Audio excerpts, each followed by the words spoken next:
کفر کرنے والے کو مہلت مل سکتی ہے، ظلم کرنے والے کو کبھی مہلت نہیں مل سکتی۔ اللہ اللہ اللہ، کیا بات ہے۔ دنیا کو بتا دو کفر والوں کی حکومتیں تو دنوں تک چلتی ہے، مگر ظلم والوں کی حکومتیں بہت دن تک نہیں چلا کرتی۔ بے شک بے شک۔ اگر کوئی حاکم ہے اپنے گھر میں بیوی کا اور وہ بیوی پہ ظلم کر رہا ہے، بہت جلد اس کا مزہ چکھے گا۔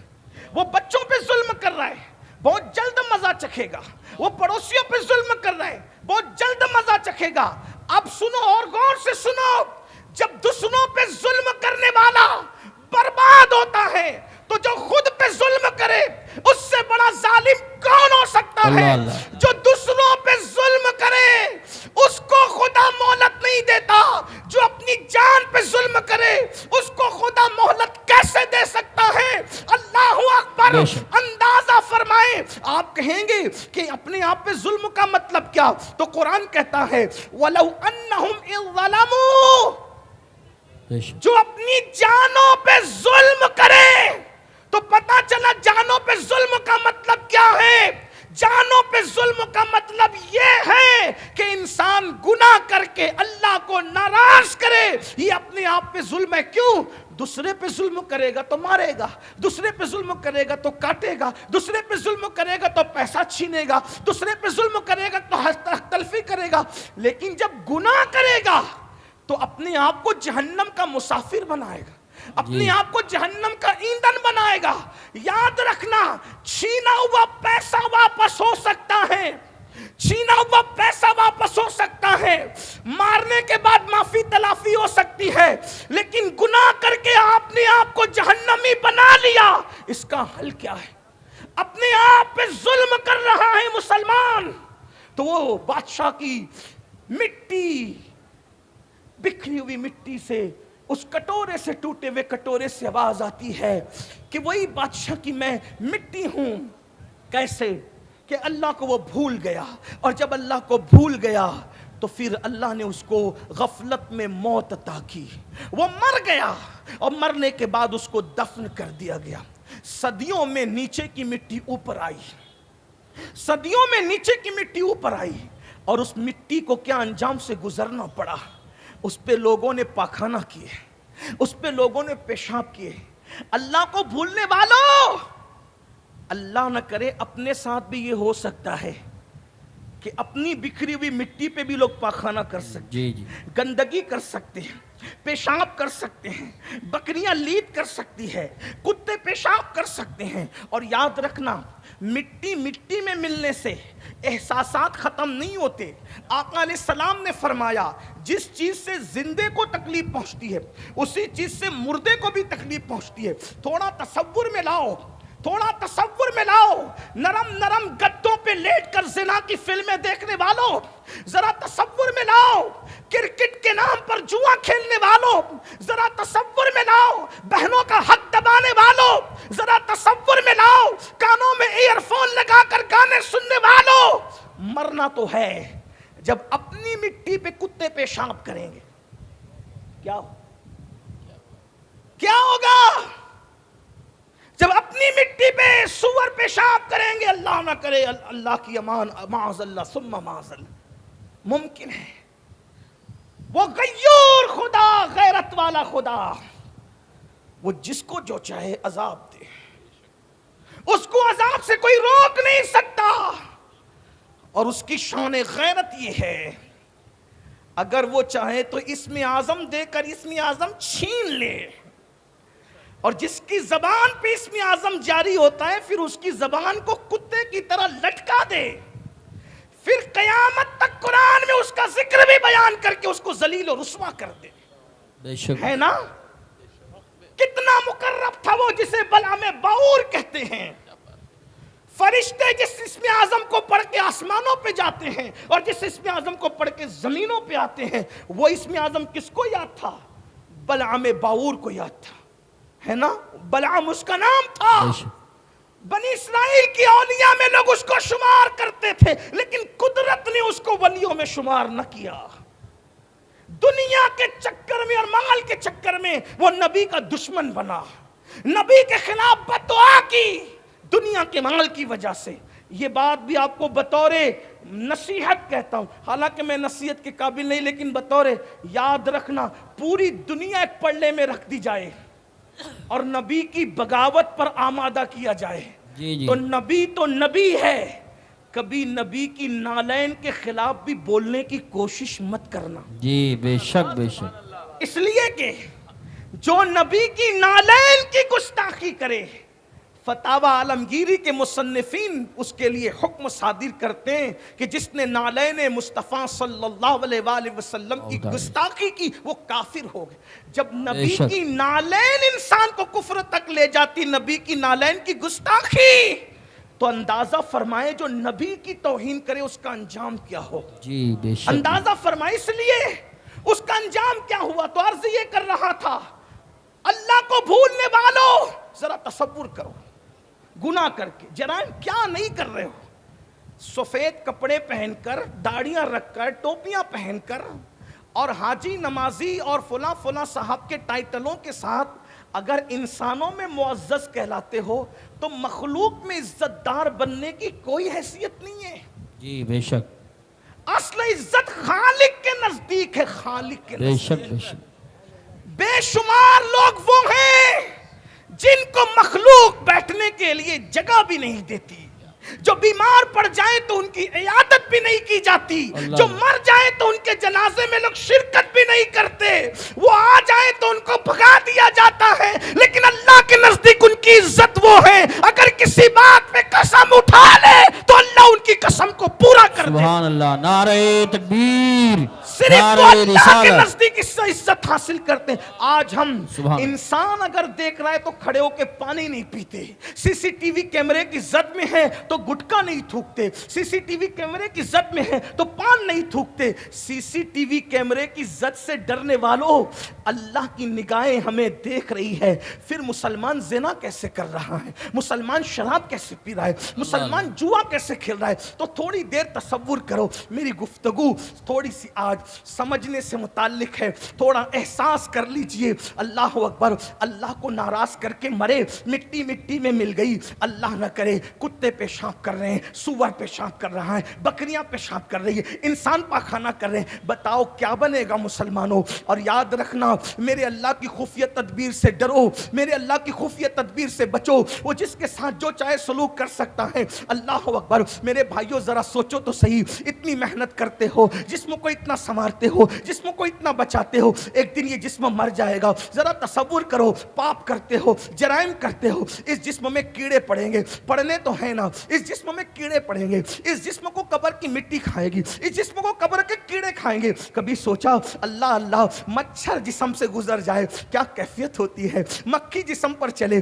کیا حال ہوتا ہے، چھپکلی کو دیکھ لے بیت الخلاء میں انسان کی کیا کیفیت ہوتی ہے. مسلمانوں وہ دن کیا دن ہوگا جب قبر کی تنہائی ہوگی، قبر کی تاریکی ہوگی. اللہ اکبر. قبر کا اندھیرا ہوگا، ایک ہاتھ کو دوسرا ہاتھ سجائی نہیں دے گا. اس وقت کتنے غم ہوں گے، اتنے دکھ ہوں گے. یاد رکھنا اس وقت کسی کو خان صاحب ہونا، شیخ صاحب ہونا، مرزا صاحب ہونا، فلاں صاحب ہونا کام نہیں آئے گا. نہ خطے کام آئیں گے، نہ قبیلے کام آئیں گے، نہ زمین کی ڈگریاں کام آئے گی، کچھ کام نہیں آئے گا. اللہ اکبر. اس وقت انسان کے ہاتھ بھی اپنے نہ ہوں گے، انسان کے پیر بھی اپنے نہ ہوں گے، انسان کی زبان بھی اپنی نہ ہوگی. ہائے کیا بے کسی ہوگی، ہائے کیا بے بسی ہوگی. میرے آقا فرما رہے ہیں حیاتک قبل موتک، اپنی زندگی کو موت سے پہلے غنیمت جان لو. اس ٹوٹے ہوئے پیالے سے آواز آتی ہے، کاش کوئی عبرت حاصل کر لے، کاش کسی کے کانوں تک یہ عبرت کی بات پہنچ جائے. اگر مائیں اور بہنیں موجود ہیں، میں ان بہنوں سے بھی کہتا ہوں، زیورات کی دیوانی میری بہن، سونے پر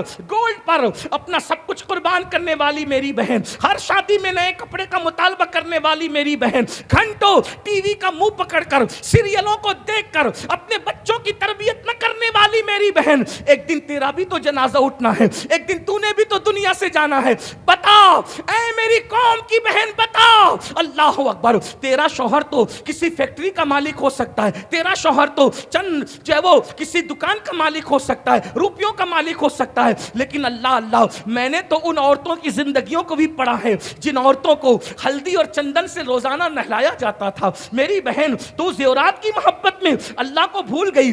آج مرد بھی تو چند لوگ نماز پڑھ لیتے ہیں, عورتیں تو بالکل نماز نہیں پڑھتی. تراویح کا معاملہ تو عورتوں سے بالکل ختم ہو چکا ہے. عورتیں یہ بھی نہیں سمجھتی کہ ان پہ تراویح سنت ہے. جیسے مردوں پہ سنت ہے ویسے عورتوں پہ بھی سنت ہے. لیکن اللہ اکبر, عورتیں نہیں کرتی. انہیں زیور چاہیے, انہیں فلم چاہیے, انہیں سیریل چاہیے. دکان پہ پہنچے تو جا کر کے بڑے فخر سے کہتی ہے ذرا وہ کپڑے نکال کے دے جو فلاں اداکارہ نے پہنے تھے. اے میری بہن, اداکارہ تجھے جنت میں نہ لے جائے گی, وہ تو خود جہنم کی کتیا بنے گی. میری بہن سوچ تو صحیح, جو اسکرین پر آ کر کے زنا کرتی ہے, جو کیمروں کے سامنے آ کر جو اداکارائیں زنا کرتی ہے, اس کو تو نے آئیڈیل بنا لیا. نہیں نہیں میری بہن, یاد رکھو دنیا دنیا دنیا میں گم رہنے والوں, میرے اللہ کا اعلان ہے انما اموالکم و اولادکم فتنہ, کہ تمہارے مال اور تمہاری اولاد تمہاری آزمائش ہے. اس دنیا میں گم نہ ہو جانا. عبرت کے لیے سن لو, جن عورتوں کو ہلدی اور چندن اور دودھ سے روزانہ نہلایا جاتا تھا, بال بال موتی پروئے جاتے تھے, آج ان عورتوں کی قبروں کا نشان بھی موجود نہیں ہے. مگر وہ سیدائے کائنات, وہ مخدومہ کائنات, مہینہ مہینہ بھر جس کے گھر میں چولہا نہیں جلتا تھا, جمعہ کا خطبہ مکمل نہیں کرتا جب کا خطیب ان کی بارگاہ میں خراج عقیدت پیش نہیں. اللہ آپ بتائیں, یا رسول آپ بتائیں. اس لیے یاد رکھو دنیا ہی سب کچھ نہیں ہے. بات مکمل کر رہا ہوں. اس ٹوٹے ہوئے مٹی کے کٹورے سے آواز آئی, میری مٹی نیچے سے اوپر ہوئی, لوگوں نے پیشاب کیا, پاخانے کیے. پھر کیا ہوا, ایک کمہار اس مٹی کے کچھ حصے کو اٹھا کر لے گیا. ایک کمہار مٹی کے کچھ حصے کو اٹھا کے لے گیا, اس کو سڑایا, گلایا, غلاظت ملائی اور اس کا اپنے ہاتھوں سے کٹورا بنایا, اور کٹورا بنانے کے بعد اس کو بھٹی میں تپایا. ہائے ہائے ہائے, اللہ کی شان دے. آخرت میں جو عبرتناک انجام ہے وہ تو ہونا ہی ہے, اس کا تو کوئی تصور نہیں کر سکتا. دنیا میں بھی کیا انجام ہے, مغروروں کا, خدا کے نافرمانوں کا, خدا کے سرکشوں کا, خدا کے باغیوں کا کیا انجام ہے. اللہ اکبر. تو میری مٹی کو اٹھا کر کے کٹورا بنایا, کٹورے کو آگ میں تپایا گیا اور اس کے بعد بازار میں بیچا گیا. کس کو؟ اتنی بڑی حکومت اور سلطنت کے مالک کو. گھمنڈ تھا, غرور تھا, تکبر تھا, لوگوں پہ ظلم کرتا تھا, خدا کو بھول گیا تھا. اللہ اکبر. وہ بازار میں بیچی گئی. اس کے بعد اس میں کھانا پینا لوگ کرتے رہے. اچانک ایک کنیز نے پیر مارا اور وہ ٹکڑے ٹکڑے ہو گیا کٹورا جو میری مٹی سے بنا تھا. ہائے ہائے. اور جب وہ ٹکڑے ہوا تو پھر مجھے لا کر کے یہاں پھینک دیا گیا, اور پھر اس سے آواز آئی, اللہ کے بندو, میں اتنی بڑی سلطنت پہ باغی ہو گیا تھا, تھوڑی سی زمین پہ کیوں لڑ رہے ہو, اللہ کی نافرمانی کیوں کر رہے ہو, چھوڑو. جیسے میں نے دنیا چھوڑ دی, میرا حال دیکھو, میرا انجام دیکھو. ایک بار مولائے کائنات سیدنا علی مرتضیٰ کے ہاتھ میں خوبصورت کٹورا لایا گیا. خوبصورت کٹورا دیکھ کے رو پڑے. کسی نے کہا امیر المومنین آپ خوبصورت کٹورا دیکھ کے رو رہے ہیں. فرمایا کتنے خوبصورت چہروں کی مٹی اس میں ملی ہوگی تب کہیں جا کر کے یہ خوبصورت کٹورا بنا ہے. میرے بھائیوں, حیات کو غنیمت جانو. موت سے پہلے ایک ضابطہ پیش کر دوں. ہم لوگ واٹس ایپ لے کے بیٹھتے, ایک ایک دو دو گھنٹہ لگ جاتا. دیکھیے واٹس ایپ یوز کیجئے, میں منع نہیں کر رہا. اہل سنت کے علماء یا واعظین یا مفکرین یا دانشوران قوم, ہم حالات سے ٹکرانے کی بات کبھی نہیں کرتے. واٹس ایپ یوز کیجیے, استعمال کیجیے ضرورت کے مطابق. فون کا استعمال کیجیے ضرورت کے مطابق. آپ اتنا سوچو, ہم واٹس ایپ کے بغیر زندہ رہ سکتے, فیس بک کے بغیر زندہ رہ سکتے, موبائل کے بغیر زندہ رہ سکتے. بولو کھانے کے بغیر ہم زندہ رہ سکتے؟ نہیں رہ سکتے. جس کھانے کے بغیر اور جس پینے کے بغیر ہم زندہ نہیں رہ سکتے, اس کھانے اور پینے کے بارے میں بھی قرآن کیا کہتا ہے؟ کلو وشربو ولا تسرف. کھاؤ اور پیو مگر حد سے مت بڑھو. جی بے شک. تو جو کھانا زندگی کے لیے ضروری ہے اس میں حد سے بڑھنے سے منع کر دیا گیا. جو پینا زندگی کے لیے ضروری ہے اس کو اس میں حد سے بڑھنے کے لیے منع کر دیا گیا، تو یہ تو زندگی کے لیے ضروری ہے بھی نہیں، ایک محدود طور پہ اس کو استعمال کرو، ضرورت کے مطابق استعمال کرو۔ میرے بھائیوں خود سوچو، آج ہمارا جوان گھنٹوں گھنٹوں اس میں لگا رہتا ہے، تو اگر ہم 3 منٹ، توجہ کرنا، 3 منٹ اگر ہم اپنی زندگی کے واٹس ایپ سے فضول باتوں سے بچا لیتے ہیں، تو آپ 3 منٹ کے اندر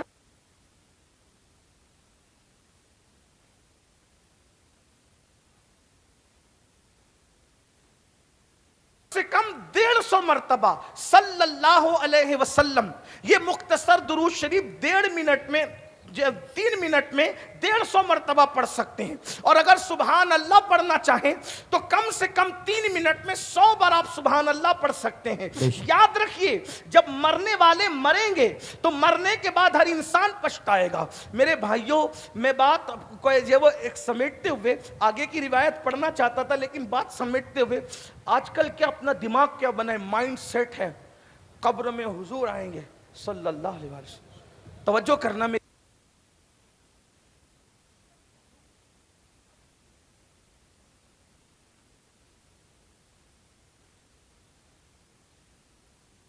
حضور سے ملاقات ہوگی اور پھر میری قبر جنت کے باغوں میں سے باغ بنی، یہ مائنڈ سیٹ ہے ہمارا، ٹھیک۔ اگر یہ بات امام اہل سنت جیسا انسان کرے تو ان کو زیب ہے، استاد زمن جیسا بندہ کرے اس کو زیب، مفتی اعظم اور محدث اعظم جیسے لوگ کریں ان کو زیبہ دیتا ہے۔ میرے اور آپ جیسے انسان کو تو اسی پہ سوچنا چاہیے کہ حضور علیہ السلام قبر میں آ رہے ہیں، اور وہ آئیں اور مجھے اور آپ کو دیکھیں، اور اگر خوش ہی ہو جائے بس ایک بار مسکرا دے تو بیڑا پار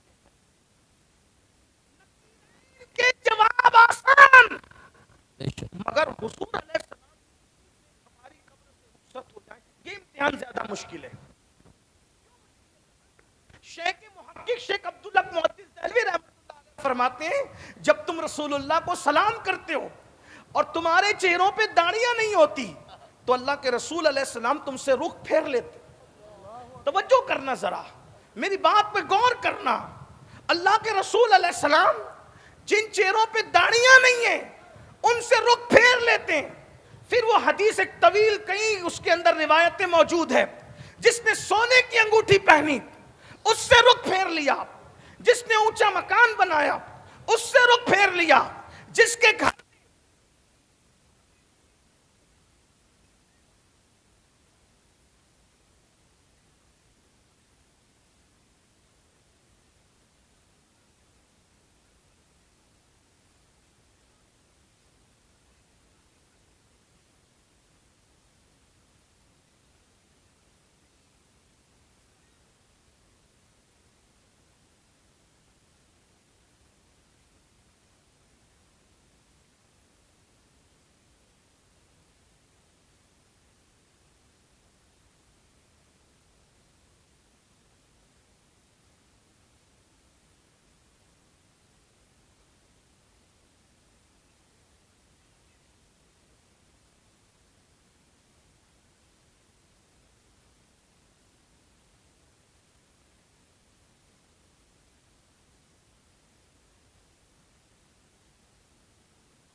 والوں، شاعری کی دنیا اور ہے، حقیقتوں کی دنیا اور ہے۔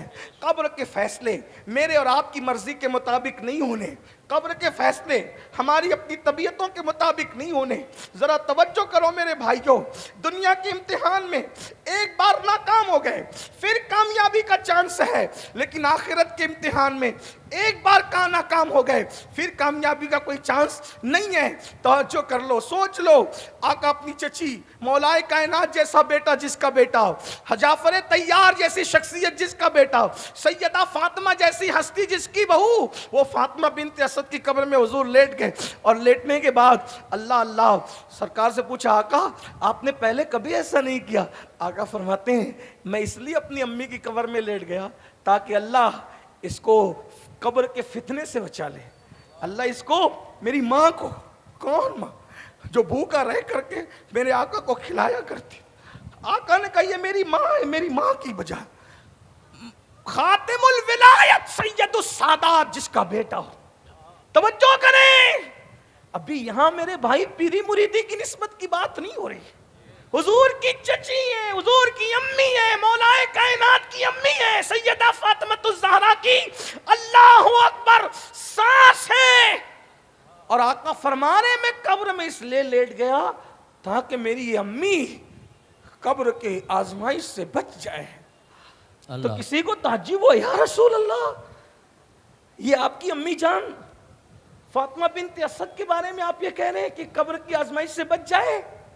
تو آقا نے تعلیم امت کے لیے کہا, یہ ہمارا عقیدہ ہے.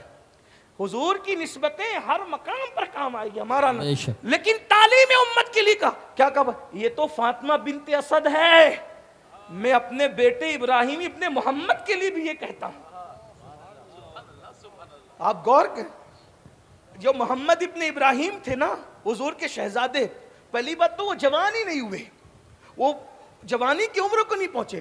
بزرگوں نے فرمایا اگر وہ جوان ہوتے تو حضور کے بعد وہ نبی ہوتے, لیکن چونکہ ختم نبوت کا عقیدہ مسلم ہے اس لیے قدرت نے ان کو جوان ہونے ہی نہیں دیا. جیسے فرمایا کہ میرے بعد اگر کوئی نبی ہوتا تو عمر ابن خطاب ہوتے, مگر نبوت ختم ہو چکی. اللہ اکبر. تو آقا علیہ السلام فرماتے, اور ان کا وصال بالکل شیر خارگی کے عالم میں, بچپنے کے عالم میں ہو گیا. آقا فرماتے ہیں میں قبر کے فتنے کے معاملے میں اپنے بیٹے کے بارے میں بھی کچھ نہیں کہتا. غور فرمائیں, جو 6 مہینے یا 8 مہینے کی عمر میں, دودھ پیتے کی عمر میں دنیا سے چلے جائیں, حضور تعلیم امت کے لیے فرمائے, تعلیم امت کے لیے کہ میں اپنی ماں فاطمہ بنت اسد تو کیا اپنے بیٹے ابراہیم ابن محمد کے لیے بھی ایسا نہ کہتا. میرے بھائیوں سوچو نا, اپنی راتیں کیسے گزرتی ہے, اپنا دن کیسے گزرتا ہے, اپنے حالات کیا ہیں. اللہ کے لیے اپنے آپ پہ رحم کر لو. اور گفتگو کو آخری پہلو دیتے ہوئے بس اتنا عرض کروں گا, آج دنیا بس اینڈ کرتے, آج دنیا ہمیں آوارہ بنانا چاہتی ہے, آج دنیا ہمیں جو ہے وہ معاذ اللہ گناہگار بنانا چاہتی ہے, مجرم بنانا چاہتی ہے. اس لیے میری قوم کے جوانوں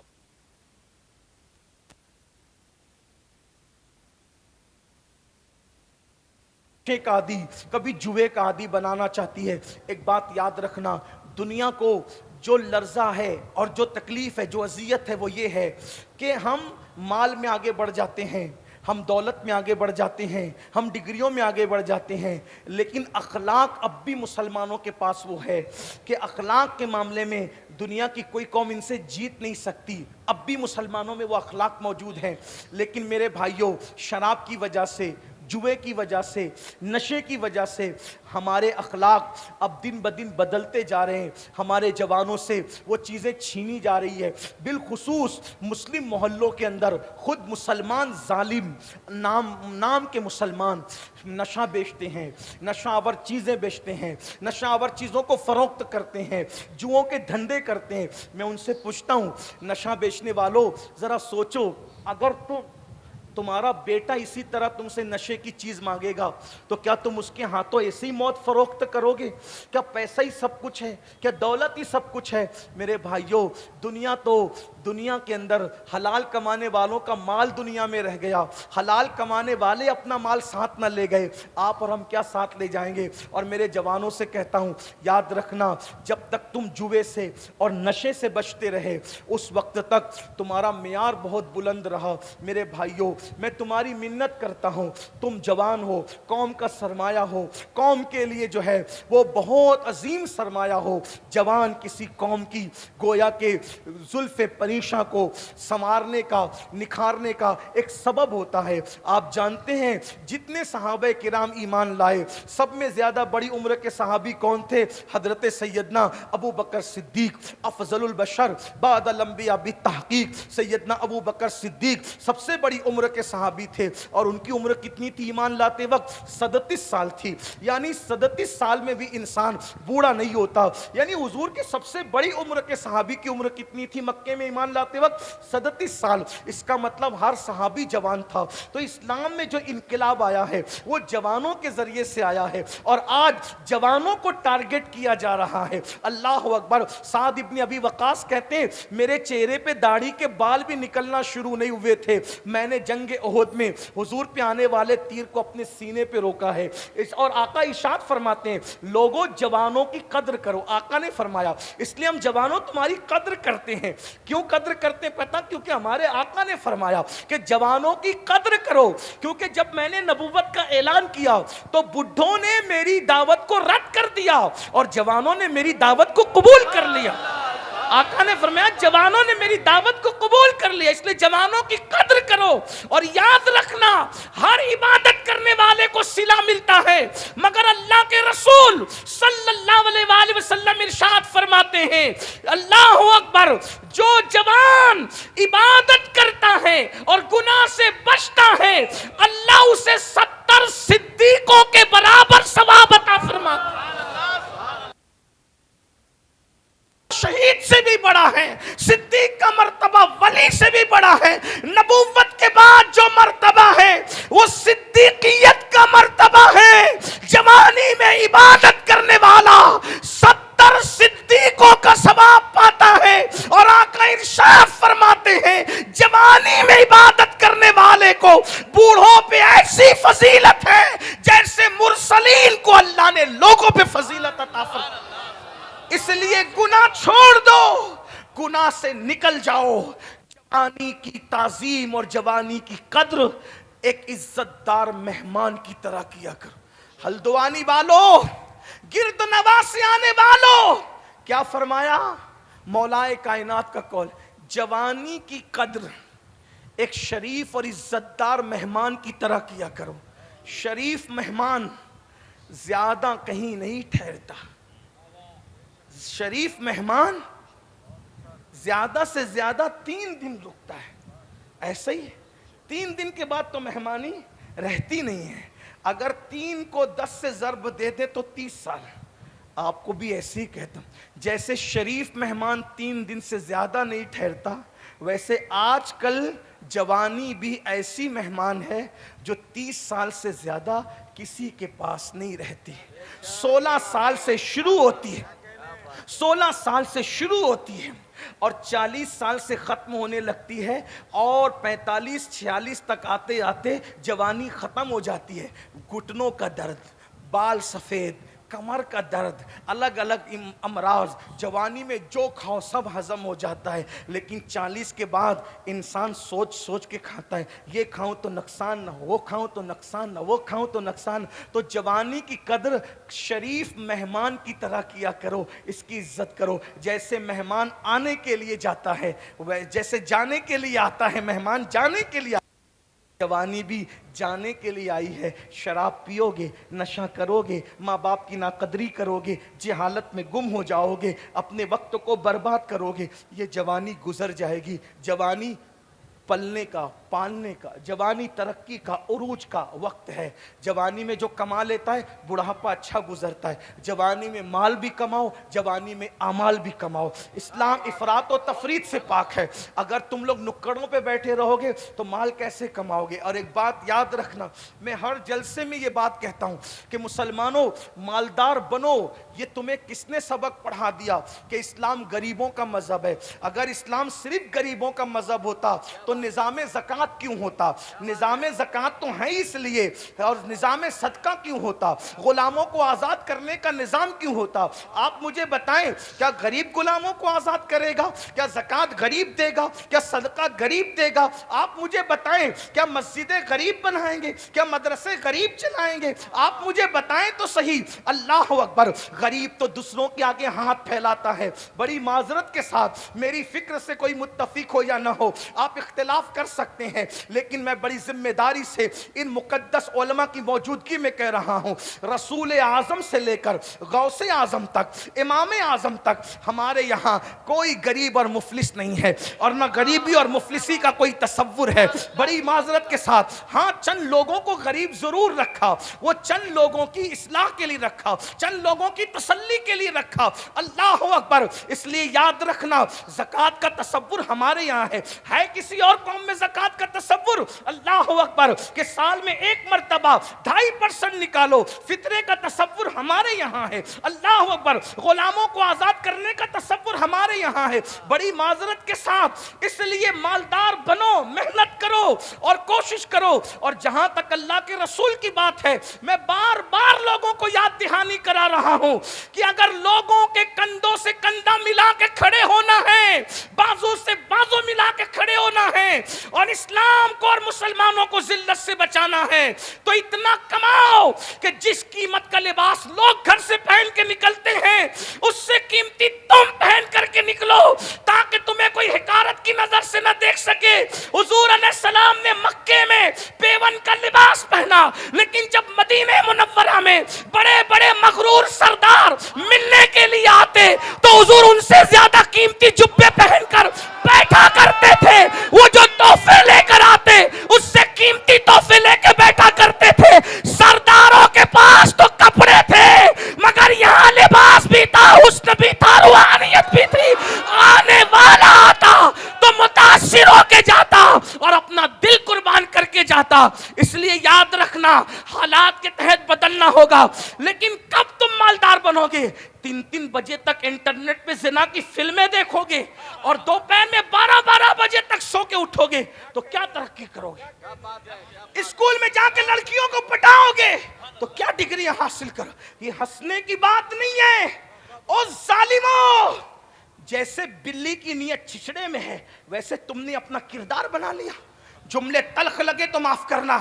ایک دور وہ تھا جب کوئی انسان اپنی بیٹی کی حفاظت چاہتا تو مسلمان کے گھر میں رکھ کر کے جاتا،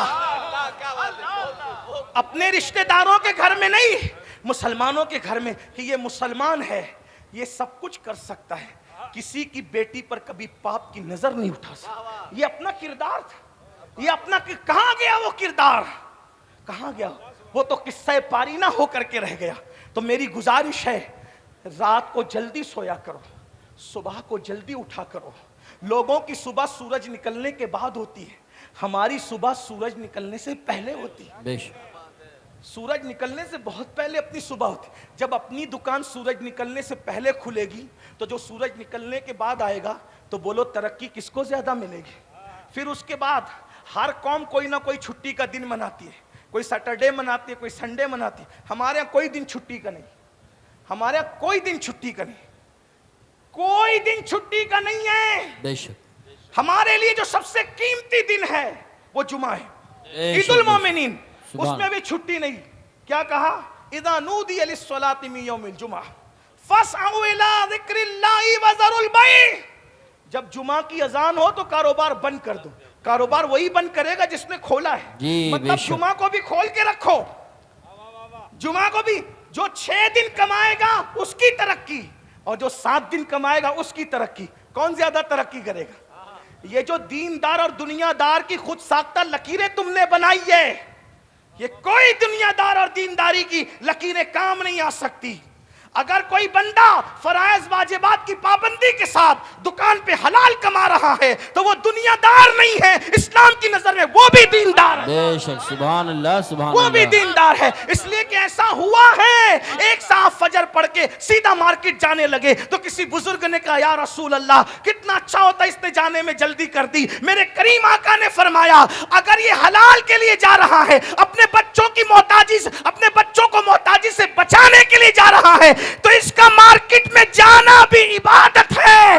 جو حلال کماتے کماتے محنت کے پسینے میں شرابار ہوتا ہے, ہر پسینے کا قطرہ گناہ کا آخری حصہ لے کر کے ٹپکا کرتا ہے, اور جب وہ اپنے گھر تھک کر آتا ہے تو گناہ سے ایسے پاک ہو جاتا ہے جیسے وہ ابھی اپنی ماں کے پیٹ سے پیدا ہو. سبحان اللہ, ماشاء اللہ.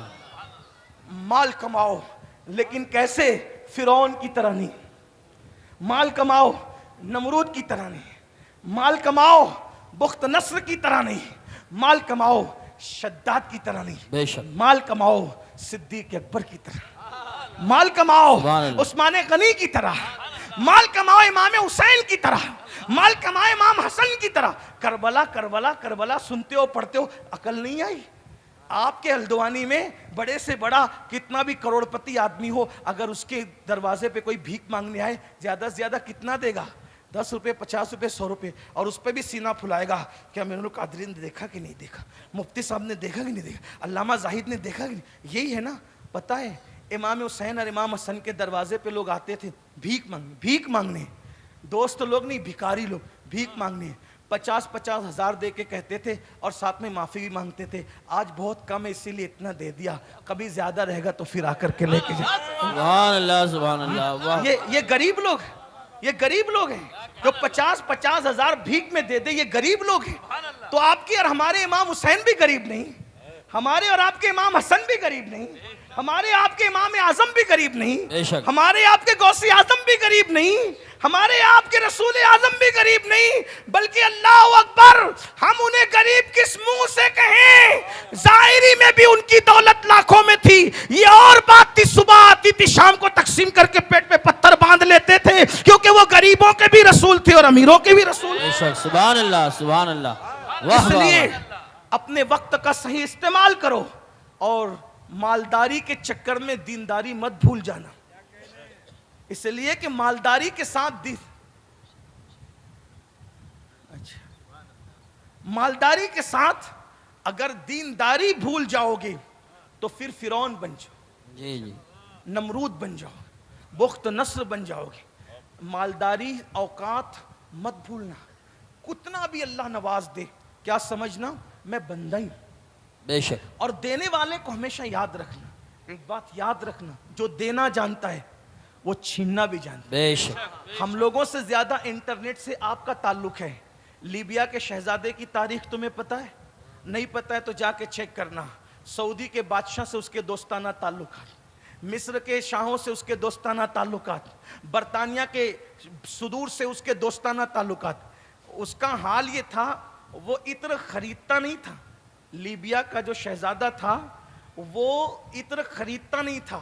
چند کمپنیاں مخصوص تھی جو صرف اسی کے لیے عطر بناتی تھی, صرف اسی کے لیے. حضور محدث اعظم کچوچوی رحمت اللہ علیہ لکھتے ہیں, ہر زوال راہ کمالو, ہر زوال راہ کمال, ہر کمال راہ زوالو, ہر زوال راہ کمال. ہر عروج کو زوال ہے, ہر عروج کو زوال ہے, اور ہر زوال کو عروج ہے. لیکن یہ بھی یاد رکھنا, عروج کو زوال ہے, خلوص کو کبھی زوال نہیں. بے شک. سبحان اللہ, سبحان اللہ. عروج والے زوال پہ پہنچتے ہیں, خلوص والے یعنی جو اللہ کا بن کے رہتے ہیں ان کو کبھی زوال نہیں آتا. پھر وہ زمین میں بھی چلے جاتے ہیں تو ان کو ورفعنا لک ذکرک کا صدقہ ملتا ہے, وللآخرۃ خیر لک من الاولی کا صدقہ ملتا ہے. دیکھا غریب نواز کو, 900 سال ہونے کو قریب آ رہے ہیں لیکن ہر دن میرے خواجہ کی ترقی کا دن ہے. کل جتنے لوگ ڈنکے بجاتے تھے اس سے زیادہ, غوث پاک کے جتنے ڈنکے کل بجتے تھے اس سے زیادہ آج ہے. وارث پاک کے ڈنکے کل جتنے بجتے تھے اس سے زیادہ آج ہے. امام اہل سنت کے ڈنکے کل جتنے بجتے تھے اس سے زیادہ آج ہے. تارک السلطنت مخدوم سمنہ علیہ رحمہ کے ڈنکے جتنے کل بجتے تھے اس سے زیادہ آج ہے. سرکار صابر پاک کے ڈنکے کل. کس نے سوچا تھا کہ جنگل میں ایک مرید کرنے والے کے نام کے بھی چرچے ہوں گے؟ اللہ اکبر. جس کی قبر پر 12 سال تک کسی کو آنے کی اجازت بھی نہ ہوگی, وہاں بھی میلے لگیں گے. اللہ اللہ, جس نے ایک ہی مرید کر کے کہہ دیا کہ تو بھی چلا جا. غور تو فرمائے, ایک ہی مرید کر کے کہا کہ تو بھی چلا جا, اور جب تک میں نہ جاؤں تو نے نہیں آنا. اللہ اللہ, کیا انداز ہے, تو بھی چلا جا جب تک میں نہ جاؤں تو نہیں آنا. اور بتا دیا کہ جو اس کے مخلصین ہوتے ہیں ان کو ڈنکے کے لیے بندوں کی ضرورت نہیں ہوتی وہ تو یار منا کر کے سبحان اللہ سبحان دنیا اللہ میں عزتیں حاصل کیا کرتے ہیں. بے شک بے تو شک میں بات سمیٹ رہا تھا لیکن کان میں عنوانات کی برسات ہوتی جا رہی ہے. تو میں دو باتیں عرض کر دوں, سننا چاہیں تو عرض کر دوں, مجھے کہا جی جائے. ارشاد. ہاں لیکن میرے لیے کوئی مشکل نہیں ہے کہ اگر آپ اس طرح فرمائش کرتے رہیں گے تو میں شکر کے طور پہ کہہ رہا ہوں کہ میں کبھی بولتا نہیں, میں نے آج تک بولا نہیں, ہمیشہ میں بلوایا گیا ہوں الحمدللہ.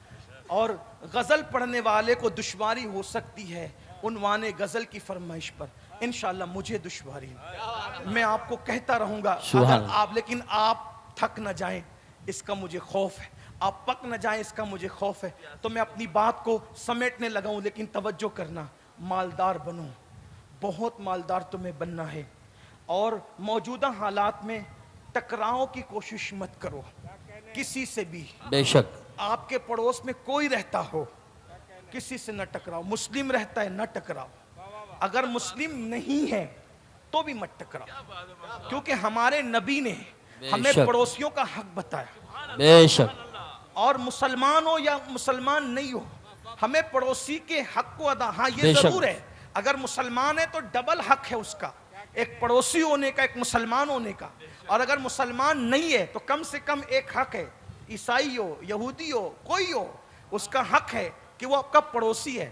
اور کیسا پڑوسی کا حق, اگر بات آپ نے مجھے دیا ہے عنوان تو ایک ہی بات سناتا ہوں, پڑوسی کا حق کیا ہے اور کتنا خوبصورت حق ہے. آج پوری توجہ ہماری نمازوں پر, تسبیح پر, مصلی پر ہونا چاہیے. میں تو نماز کا عنوان میری زندگی کا عنوان, جب تک نماز پہ بیان نہیں کرتا ہے مجھے ایسا لگتا ہے کہ مجھے چین نہیں ملتا. اور میں لوگوں کو کہتا ہوں نماز نہیں پڑھو گے تو کچھ نہیں ملنا. سب سے پہلا سوال قیامت میں نماز کا ہونا. آقا علیہ السلام فرماتے جو نماز چھوڑ دے میں اس سے بیزار ہوں, اور حضور کی بیزاری سے ہم اللہ کی پناہ طلب کرتے ہیں. لیکن آج پوری توجہ اسی پر ہے, بہن مر رہی ہے مرنے دو, ماں باپ برباد ہو رہے ہیں. آج کل تو حال یہ ہے, ابھی میں علامہ صاحب کے یہاں گیا تھا, رودرپور گیا, علامہ زاہد رضا صاحب کے, حضور مفتی اعظم رحمۃ اللہ علیہ کے مریدوں میں سے, ان کے والد اعلیٰ حضرت کے مریدوں میں سے, بتایا خوشی ہوئی. یعنی کہ ایک خان امام کے دور سے ان کا تعلق بریلی شریف سے, ماشاءاللہ. اللہ تعالی ہم سب کو امام اہل سنت کے سچے مسلک پر اور ہماری نسلوں کو بھی چلنے کی توفیق عطا. آمین. ابھی علامہ مفتی صاحب نے اشارہ کیا, نئی نئی فکر لے کر کے لوگ آ رہے ہیں. میری بس اتنی گزارش ہے, کوئی بھی اچھے سے اچھا مقرر آئے, پیر آئے, شہزادہ آئے, عالم آئے, مفتی آئے, تو ہم نے کرنا کیا ہے, ہم نے کرنا یہ, کوئی گنتی پڑھتا ہے, گنتی پڑھتا ہے, 1 کے بعد 3, 3 کے بعد 4, 4 کے بعد 6, کوئی گنتی پڑھتا ہے, تو آپ کا کوئی اس کو قبول نہیں کرتا. مفتی صاحب پڑھیں, علامہ صاحب پڑھیں, امین القادری پڑھیں, حضرت پڑھیں, کوئی قبول کرے گا نہیں قبول کرے گا. کیوں؟ آپ کہیں گے مولوی صاحب گنتی کا اصول ہے, تو 1 کے بعد 3 نہیں آتا, 2 آتا ہے, اصول ہے نا. تو آپ گنتی کے معاملے میں مولانا کی گنتی کو بھی اصول پہ پرکھتے ہیں. تو جیسے آپ گنتیوں کو اصول پہ پرکھتے ہیں تو ویسے ہی آپ کو ہماری باتوں کو بھی اصول پہ پرکھنا چاہیے. جی بے شک. ہماری باتوں کے مطابق بزرگوں کو ڈھالنے کی کوشش نہ کریں. بزرگوں کی نظریات اور باتوں کے سامنے چیک کریں آنے والے مقرر کو, خطیب کو, پیر کو.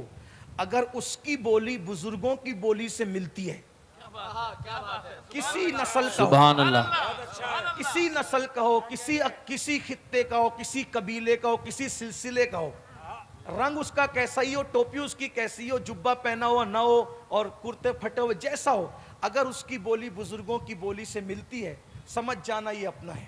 اور اگر کتنا بھی خوبصورت لباس ہو, کتنا بھی خوبصورت امامہ ہو, کتنی بھی اچھی تقریر ہو, اگر بزرگوں کی بولی سے اس کی بولی کچھ نہیں لگتی ہے تو اس کو آپ نے ریجیکٹ کر دینا ہے. بے شک, بہت خوب, واہ واہ واہ واہ. خیال رکھ, کیونکہ ہمیں ہمارے امام نے اصول دے دیا, تیرے غلاموں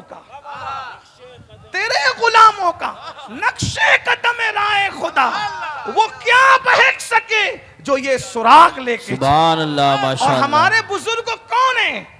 شاہ برکت اللہ ہمارے بزرگ, بے شک. شاہ علیہ رسول ہمارے بزرگ, شاہ علی حسین اشرفی میاں شیخ المشائخ ہمارے بے بزرگ، شک، حضور سبحان محدث اعظم کے چوچوی ہمارے بزرگ، بے شک، شاہ عبدالعزیز دہلوی ہمارے بزرگ، بے شک، شیخ عبدالحق دہلوی ہمارے بزرگ، بے شک، شاہ ولی اللہ ہمارے بزرگ، بے شک، یہ حضور کے وہ سچے غلام ہیں جنہوں نے حضور علیہ السلام کے دین کی سچی ترجمانی. بے شک بے اس شک. لیے آج کسی کی بھی بولی کو ان بزرگوں کی بولی پہ پرکھنے کی کوشش کریں. بے شک. اللہ تعالی ہمیں اسی پہ قائم رکھے. تو آمین. حضرت کے گھر میں گیا تھا، ایک خاتون روتے ہوئے آئی، دل رویا، یقین جانے پورا رستہ بھر میں اس کے آنسوؤں سے متاثر رہا. وہ خاتون بوڑھی تھی، کیا لے کر آئی تھی؟ میری بہو نے مجھے گھر سے نکالا. یہ حالات. مسلمانوں بتاؤ، اسلام تو پڑوسیوں کے ساتھ بھی اچھے سلوک کی بات کرتا ہے، ہم اپنے ماں باپ کے ساتھ بھی سلوک کریں. اور ایک بات یاد رکھنا، جو اپنے ماں باپ کے ساتھ اچھا سلوک نہیں کر سکتا وہ دنیا کا کبھی اچھا انسان نہیں ہو سکتا. بے شک بے شک. وہ نمازی ہو، روزے دار ہو، یہ ہو، کچھ بھی ہو، کچھ نہیں ہو سکتا وہ. اس لیے آقا علیہ السلام ارشاد فرماتے ہیں کہ تمہارے ماں باپ تمہاری جنت بھی ہے اور تمہارے ماں باپ تمہاری جہنم بھی ہے. بے شک. بہت اچھی بات میرے بزرگ نے کہی تھی کہ لوگ ہم لوگوں کے ہاتھ چومنے کے لیے دوڑتے ہیں، تو ہمارے ہاتھ چومنے کے لیے دوڑتے ہو، جی جی. اپنے ماں باپ کے ہاتھ بھی اتنے شوق سے چومتے ہو؟ کیا بات ہے، واہ واہ واہ، سبحان اللہ سبحان اللہ. کیا کہنے ہیں؟ بتائیں تو واہ واہ واہ. ترجیحات کہاں گئی؟ جواب نہیں ماشاءاللہ. کہاں گئی ترجیحات؟ اور اگر ماں باپ کے ہاتھ نہیں چومتے، کچھ لوگوں کو برا لگتا ہے کہ آپ پیر کی، واللہ میں پیر کی مخالفت میں نہیں کہہ رہا ہوں، میں ماں باپ کی حمایت میں کہہ رہا ہوں. ہم خود اپنے مشائخ کے ہاتھ بھی چومتے، پیر بھی چومتے، لیکن آپ سے کہتا ہوں اگر ماں باپ کے ہاتھ نہیں چومتے تو پیروں کے ہاتھ چومنا تمہیں فائدہ نہیں دے سکتا. واہ واہ واہ واہ واہ، سبحان اللہ. مسجد بنانے سے زیادہ، مدرسے بنانے سے زیادہ، سب سے زیادہ اگر کسی پہ خرچ کرنے پہ ثواب ملتا ہے تو تمہارے ماں باپ ہیں. ان سے زیادہ خرچ کرنا، ان کے اوپر خرچ کرنے سے زیادہ ثواب پہ نہیں. میرے آقا فرماتے ہیں اگر تم اپنی عمر کو لمبی کرنا چاہتے ہو تو اپنے ماں باپ کے ساتھ اور رشتہ داروں کے ساتھ حسن سلوک کرو. آقا ارشاد فرماتے ہیں کسی بندے کی عمر صرف 3 دن بچتی ہے، صرف تین سال بچتی ہے.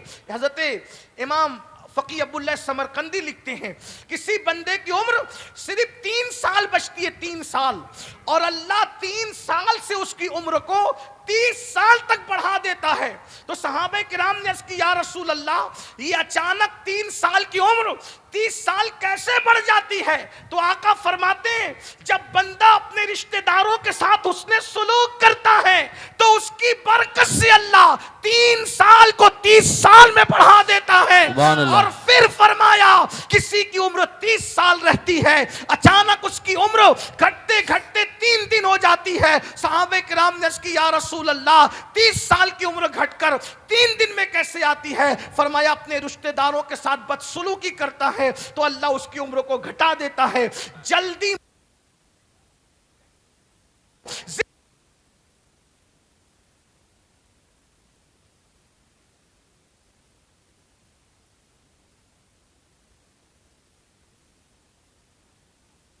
باپ کے لیے دعا کرتا ہے.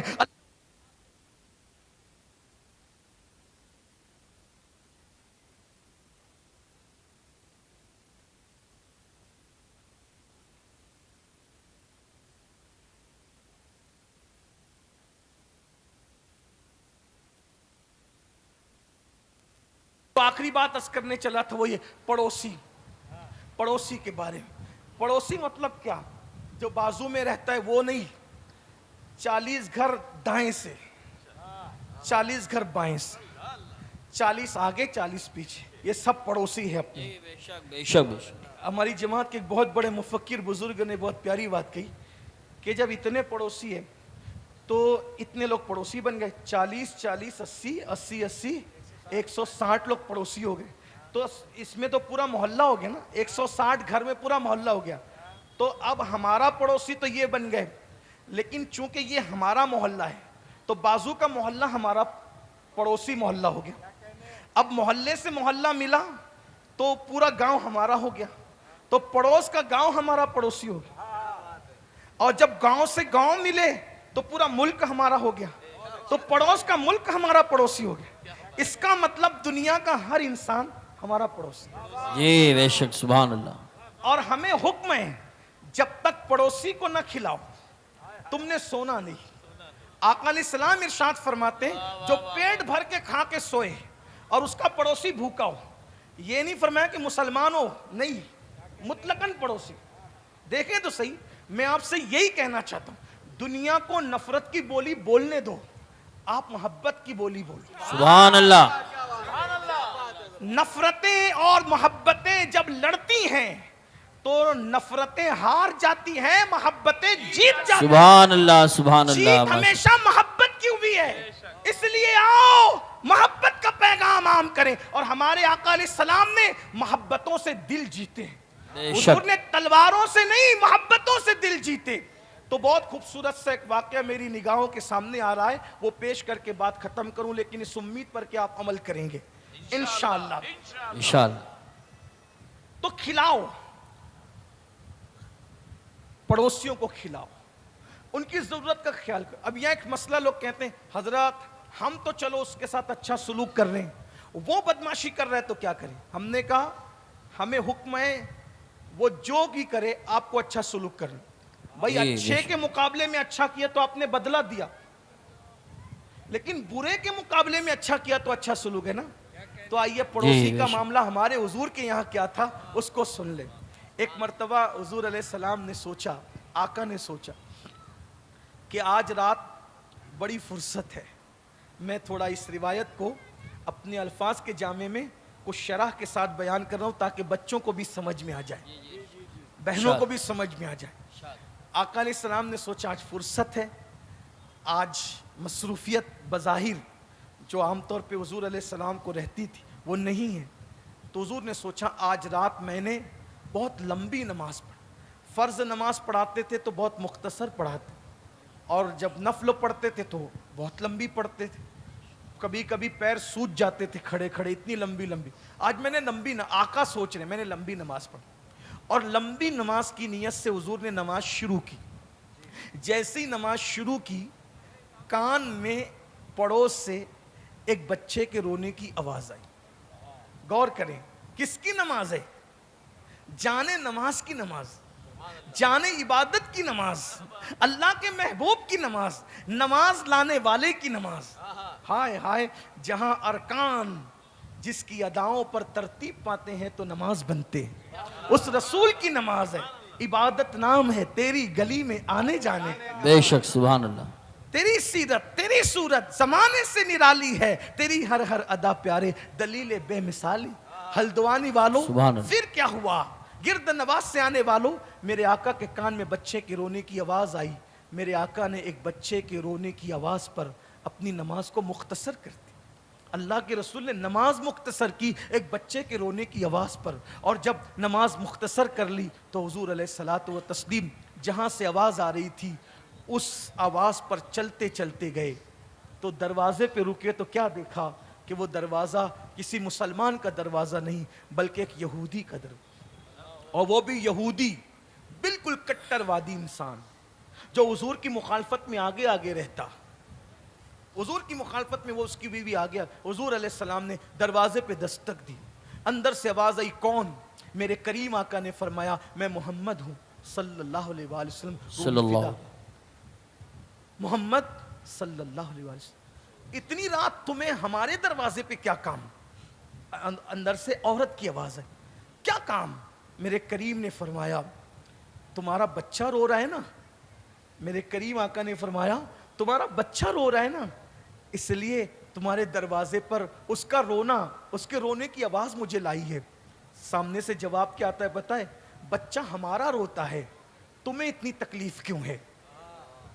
تمہیں کیوں تکلیف؟ جواب دیکھو کتنا گندا اور برا جواب, لیکن رحمت للعالمین کی رحمت للعالمینی پہ قربان جائیں. فرمایا مجھے دیکھا نہیں جاتا کسی کا رونا, اور میرے اللہ کا حکم ہے کہ میں مخلوق کے ساتھ اچھا سلوک کروں. آقا فرماتے ہیں اللہ نے کیا فرمایا, الخلق عیال اللہ, مخلوق اللہ کا کنبہ ہے. اور ایک مقام پہ فرمایا ارحموا من فی الارض وَيَرْحَمُكُمْ مَنْ فِي السَّمَاءِ, زمین والوں پہ تم رحم کرو, آسمانوں کا خالق تم پر رحم. سبحان اللہ ماشاء اللہ. جب تک تم بندوں کی مدد کرتے رہو اللہ تمہاری مدد کرتا رہے گا. اللہ اکبر. فرمایا مجھے کسی کا رونا دیکھا نہیں جاتا. ابھی تک تو نفرت کی بولی بول رہی تھی, لیکن جب فرمایا مجھے کسی کا رونا دیکھا نہیں جاتا, دروازہ کھول دیا. فرمایا کیا بات ہے, کیوں رو رہا ہے تمہارا بچہ؟ تو کہا میرے شوہر سفر میں گئے, آنے میں تاخیر ہوئی, گھر میں جتنا چھوڑ کے گئے تھے سب ختم ہو گیا, حتیٰ کہ چراغ کا تیل بھی ختم ہو گیا اور چراغ بجھ گیا ہے, اب چراغ جلتا نہیں, اندھیرے کی وجہ سے بچہ میرا رو رہا ہے. میرے آقا نے فرمایا رکو, انتظار کرو. میرے آقا گھر گئے, اپنے گھر گئے, اور سراج منیر نے اپنے گھر کا چراغ نکالا. میرے آقا نے پڑوسی کا حق دیکھو, گالیاں دینے والے, مذمت کرنے والے, ظلم کرنے والے, برائی کرنے والے, مخالفت کرنے والوں کے ساتھ کیا سلوک ہے. اپنے گھر کا چراغ سراج منیر مصطفیٰ جان رحمت میں نکالا, اور نکال کر کے اس کے گھر میں رکھ دیا اپنا چراغ, اور گھر میں رکھا. جیسے چراغ کی روشنی ہوئی, بچہ چپ ہو گیا. حضور مسکرا پڑے اور مسکرائے اور اپنے گھر آئے. سبحان اللہ. آ گئے گھر. آنے کے بعد حضور نے اپنے معمول کے مطابق نماز شروع کی ہوگی, اور اس کے بعد جب صبح ہوئی, خدا کا کرنا صبح ہوئی, اس کا شوہر گھر آیا. آنے کے بعد دیکھا گھر میں ایک چراغ چھوڑ کے گئے تھے, دوسرا چراغ کہاں سے آیا؟ بیوی سے پوچھا, میں تو ایک چراغ چھوڑ کے گیا تھا, دوسرا کہاں سے آیا؟ تو اس نے رات کا پورا قصہ بیان کیا. ہمارا بچہ رویا, محمد تشریف لائے, روحی فدا صلی اللہ علیہ وسلم. حالانکہ ہم اس طرح حضور کا نام لینا پسند نہیں کرتے کہ بغیر القاب و آداب کے یوں ہی لے لے, واللہ کبھی نہیں. لیکن چونکہ ان کی بات میں نقل کر رہا ہوں, پورا بیک گراؤنڈ واقعے کا آپ کے سمجھ میں آئے, اس لیے میں عرض کر رہا ہوں, ورنہ آقا کا نام اس طرح کبھی نہ لیا کرو. حضور کا نام ہمیشہ آداب و القاب کے ساتھ لیا کرو. کروڑوں اربوں خربوں مرتبہ ہم زبان کو عطر و گلاب سے, مشک و عنبر سے دھل لیں, پھر بھی ایک مرتبہ نام محمد لیں, ہماری زبان اس قابل نہیں ہے. اللہ اکبر. لیکن اس نے کہا اللہ اکبر کہ رات کا پورا واقعہ کہ محمد تشریف لائے, ہمارا بچہ رو رہا تھا, دیکھا نہ گیا, اور چراغ رکھ کر کے چلے گئے. اس نے سوچا ہم اتنی نفرتوں کی بات کرتے ہیں, اور میری غیر موجودگی میں میرے بچے کا اتنا خیال. تو بیوی سے کہنے لگا, اسلامک نعت و بیان سننے کے لیے ہمارے YouTube چینل ہاشم سائبر ورلڈ کو سبسکرائب کریں.